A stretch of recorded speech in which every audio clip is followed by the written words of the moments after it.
आप सुन रहे हैं एजी एंटरटेनमेंट की धमाकेदार प्रस्तुति।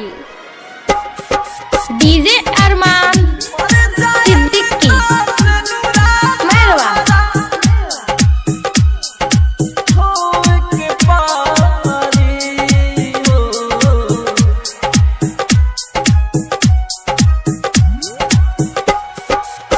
साचा कइले हो खब मोहब्बत रोए के परी, साचा कइले हो खब मोहब्बत रोए के परी। मर जाए से नूरा तोहरा धोए के पारी हो, हमारा जैसन लइका तोहरा जोहि के परी।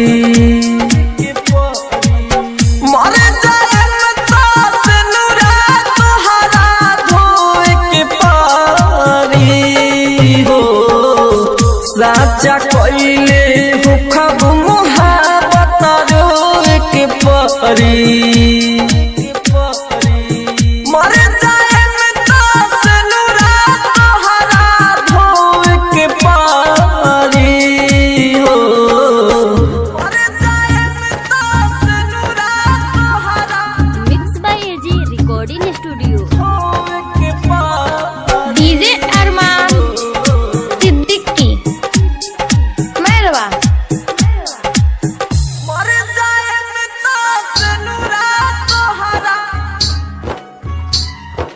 धोए के पारी हो। शादी भइल त हमारा लगेला पूरा छोड़ पर आइल हो। पहिले त छत से कके सारा पूछत रहल तू खइला हो, हमारा लागे कि तोहरा अब हमें खोए के परी।